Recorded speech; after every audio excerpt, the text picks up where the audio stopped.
Assalamualaikum warahmatullahi wabarakatuh. Alhamdulillahirrabbilalamin. Rabbi shrahli sadri wa yassirli amri wahlul 'uqdatam min lisani yafqahu qawli. Hai anak-anak SDIT At-Taqwa 02, kembali lagi ceria cerita bersama SDIT At-Taqwa 02. Anak-anak yang dilindungi oleh Allah Subhanahu wa Ta'ala, kali ini video inspirasi bersama dengan Bu Azizah ya. Sudah kenal kan? Alhamdulillah. Kisah inspirasi yang akan Bu Azizah jelaskan ke kalian adalah celengan air mata. Oh, bisa ya celengan air mata? Mau tahu tidak kisahnya? Disimak sampai habis ya video ini. Alkisah diceritakan ada seorang anak laki-laki yang berumur 9 tahun. Anak laki-laki ini selalu disayang oleh ibunya, selalu dimanja oleh ibunya. Tak pernah kurang kasih sayang seorang ibu. Setiap hari, setiap saat, bahkan sebelum senja, sang ibu selalu mengajak anaknya untuk berjalan-jalan ke taman, sekedar menghirup udara sore, sekedar melihat kupu-kupu berterbangan, sekedar melihat anak-anak yang bermain di taman. Namun, kalian tahu tidak? Anak laki-laki ini ternyata merasakan kekurangan. Hatinya merasa hampa, hatinya kosong. Setiap malam sebelum tidur, anak laki-laki ini selalu meneteskan manik-manik air, sehingga manik-manik air ini membasahi pipinya. Setiap malam dia terisak-isak. Apakah ibunya mengetahui? Tidak. Anak laki-laki ini pandai menutupi perasaannya. Di depan ibunya, dia selalu menjadi anak yang ceria, selalu menjadi anak yang penurut, selalu menjadi anak kebanggaan untuk ibunya. Namun, ketika malam menjelang, anak laki-laki ini selalu tidur dalam tangisnya. Apa yang ditangisi? Ayah, kok bisa? Ya, anak laki-laki ini sangat merindukan ayahnya. Sebulan sekali, tidak, bahkan setahun sekali anak laki-laki ini tidak pernah bertemu dengan ayahnya. Kenapa? Padahal anak laki-laki ini selalu berkata, bahkan tiap hari berkata dengan ibunya, "Ma, di mana ayah?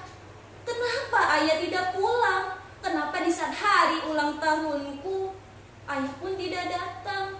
Bahkan terakhir kalinya aku membutuhkannya, dia tidak pernah datang, Ma. Di mana ayah, Ma? Di mana? Kasih tahu aku ingin menyusulnya." Namun, apa kata sang ibu?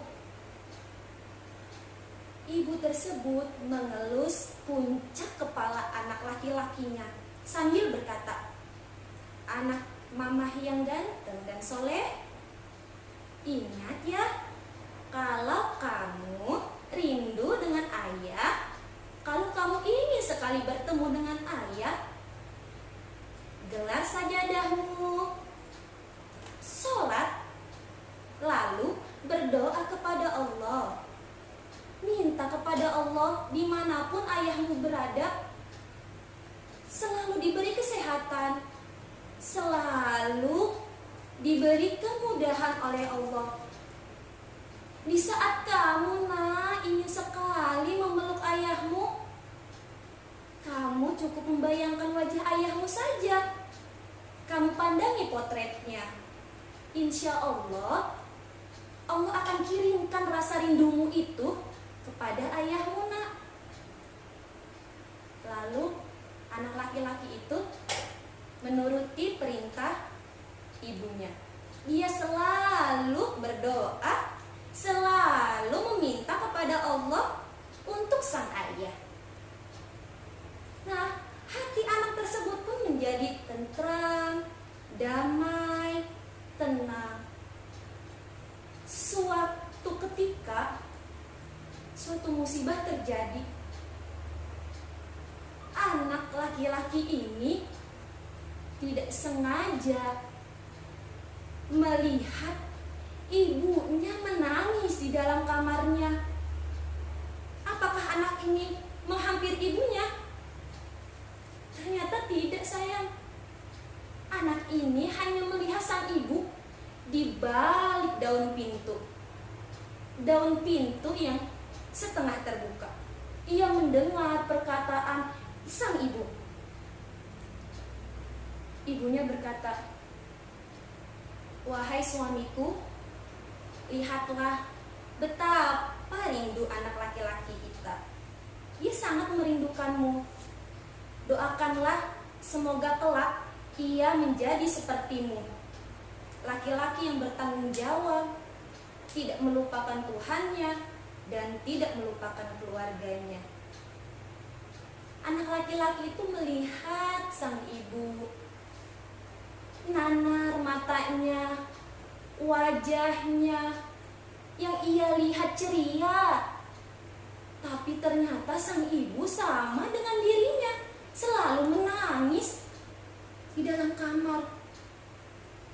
Anak laki-laki ini pun ikut menangis.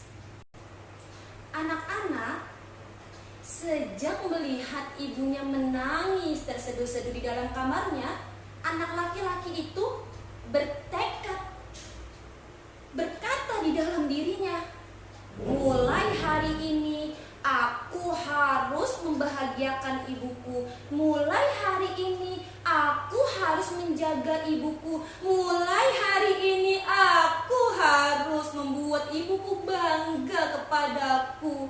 Mulai hari ini aku tidak lagi berkata A, berkata I, seperti yang aku lakukan tempo-tempo yang lalu.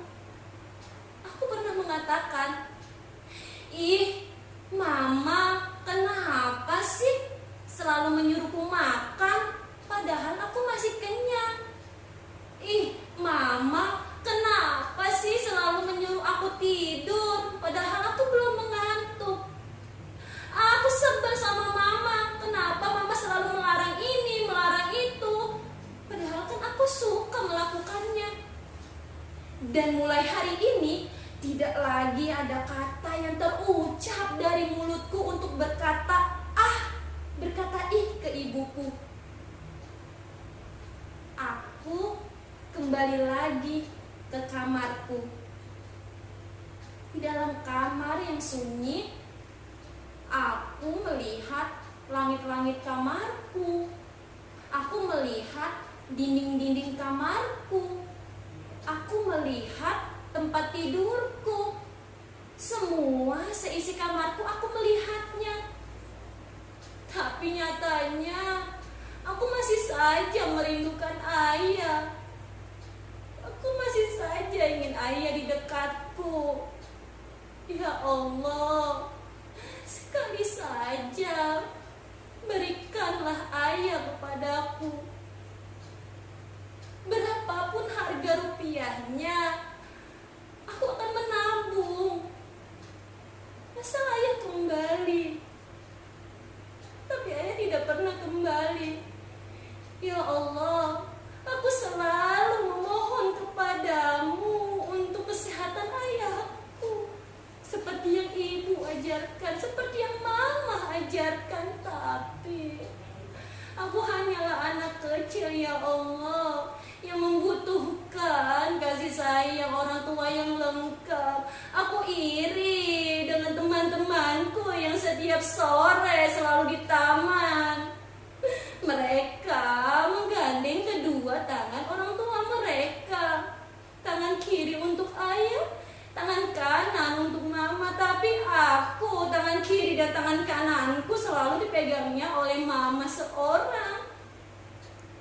Ya Allah, aku ingin ketika mataku terbuka esok hari, yang pertama aku lihat adalah ayah. Nah, anak-anak, keesokan harinya ternyata anak laki-laki ini tidak bisa loh menahan rasa rindu kepada ayahnya. Akhirnya ia menghampiri sang ibu yang sedang menyiapkan sarapan untuk mereka. "Mah, boleh nggak telepon ayah sekarang? Aku ingin bicara." Sang ibu berkata sambil mengelus puncak kepala anaknya. "Anak mama yang tampan dan soleh, ayah tidak bisa ditelepon karena ayah sedang sibuk. Nanti ya mama bilang ke ayah agar ayah yang menelpon kita." Tapi anak laki-laki ini, dia tidak mau. Dia ingin dia yang menelpon. Akhirnya sang ibu tidak bisa membendung rasa tangis anak laki-lakinya. Tidak bisa membendung rasa rindu anak laki-laki kepada ayahnya. Akhirnya sang ibu berkata, "Baiklah anak ibu yang tampan dan soleh, mari kita bertemu dengan ayah." Anak laki-laki itu langsung berkata, "Hore, asyik, akhirnya aku ketemu dengan ayah. Mama, aku nanti mau pakai baju apa ya? Aku kan ingin ketemu dengan ayah." "Oh, atau aku pakai baju yang baru aja, yang mama belikan waktu itu loh, yang di hari ulang tahunku, yang ke-9 loh, Ma. Boleh kan, Ma? Boleh ya, Ma, please." Sang ibu berkata, "Iya, anak ibu yang tampan dan soleh, boleh dipakai bajunya." Nah, sang ibu dan sang anak akhirnya sepakat menemui sang ayah. "Kok bisa ya? Ayahnya ada di mana?" Sang ibu keluar rumah bersama dengan anaknya. Hanya menempuh waktu 5 kilometer dengan sepeda motor. Ketika sampai di tempat tujuan, sang anak merasa heran melihat sekeliling. "Mah, kok kita kesini sih? Kayaknya mama salah alamat deh. Kayaknya tujuan kita bukan kesini." Namun sang ibu hanya membalas dengan senyuman.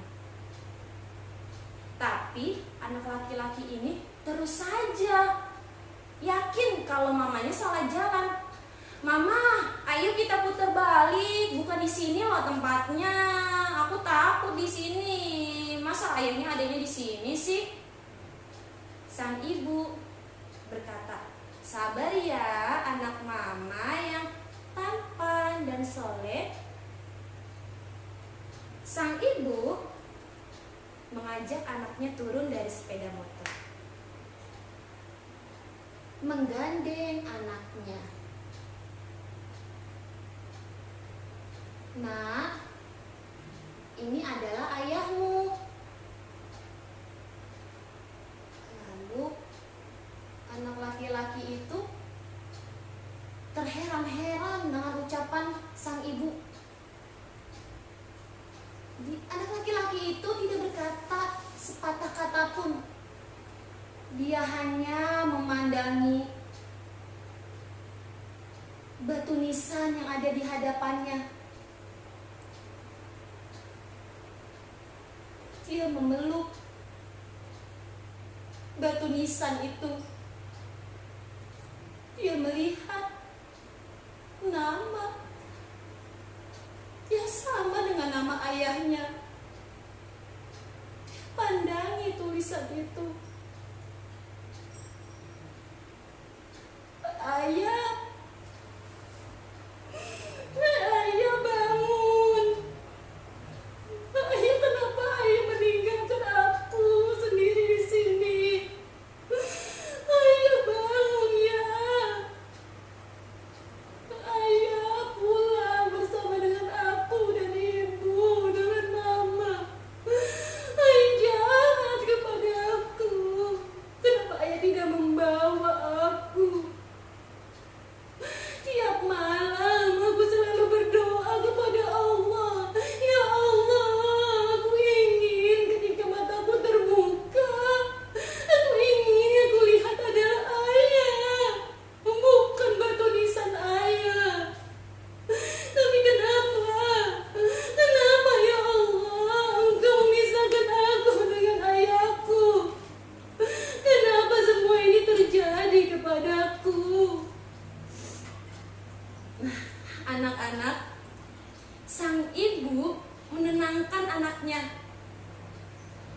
Dengan mengelus puncak kepala sang anak dan berkata, "Anak mama yang tampan dan soleh, inilah ayah. Ayah sudah tenang sayang di surga. Ayah titip pesan ke kita bahwa kita harus menjalankan hidup, bahwa kita harus selalu semangat, bahwa kita harus selalu menyayangi diri kita." Tapi Ma, kenapa bisa ayah secepat ini perginya? Mama jahat, mama membohongiku. Anak mama yang tampan dan soleh, ayah meninggal karena kecelakaan pesawat, Nak. Ayah sedang berada di luar kota. Saat itu ayah menelpon mama. Ayah bilang, "Istriku, gimana kabar anak kita? Ini ada oleh-oleh yang mau aku berikan kepada anak laki-laki kita." Sangat semangat sayang, ayah ingin menemuimu, tapi ternyata rasa sayang Allah lebih besar daripada rasa sayang kita ke ayah. Allah sangat ingin bertemu dengan ayah. Jadi Allah mengambil ayah. "Tidak apa-apa ya Nak," sang ibu berkata demikian. Namun anak laki-laki ini masih terseduh-seduh. Hatinya belum bisa menerima bahwa sang ayah meninggalkan dia lebih dahulu. Padahal ia mempunyai celengan air mata yang ia kumpulkan selama bertahun-tahun, di mana air mata itu adalah air mata kerinduan kepada sang ayah. Namun ternyata hari ini ia harus memecahkan celengan air mata itu. Mau tidak mau, agar ayahnya tidak sedih di surga, agar ayahnya senang di sana. Sang ibu berkata, "Wahai anak ibu yang tampan dan soleh, kita doakan ayah ya. Ayah juga sedang menunggu kita di sana. Jadi kamu menjadi anak yang soleh, anak yang patuh, anak yang rajin. Walaupun fisikmu tidak sempurna, anak ibu, anak mama." Ya, sayang, benar. Ternyata anak laki-laki ini tidak memiliki fisik yang sempurna. Anak laki-laki ini tunadaksa. Dia bisa bicara, tapi dia tidak bisa berjalan. Loh, kok bisa? Ya, kakinya tidak tumbuh dengan sempurna. Kedua kakinya diamputasi sewaktu ia masih berumur 5 tahun. Awalnya anak laki-laki ini merasa tidak pede dengan fisiknya karena melihat teman-temannya yang memiliki kaki 2, sedangkan dia tidak memiliki kaki sama sekali. Tapi kasih sayang seorang ibu yang selalu mendoakan anaknya dan kecintaan seorang ayah kepada anaknya, walaupun ayah tersebut pergi lebih dahulu, tapi yang namanya kasih sayang, yang namanya doa orang tua kepada anaknya selalu tulus. Jadi anak-anak, hikmah dari kisah inspirasi celengan air mata adalah segondok apapun kita, sekesal apapun kita kepada orang tua, jangan pernah sekali-kali membencinya, jangan pernah sekali-kali mengucapkan mengucapkan mengucapkan Kita harus sabar, harus menjadi anak yang kuat, harus menjadi anak yang hebat. Bisa? Insya Allah bisa ya. Sekian kisah inspirasi yang Bu Aziza berikan. Jika ada kesalahan, jika ada ada kekurangan, Bu Aziza pribadi mohon maaf ya anak-anak. Bu Aziza akhiri. Wassalamualaikum warahmatullahi wabarakatuh.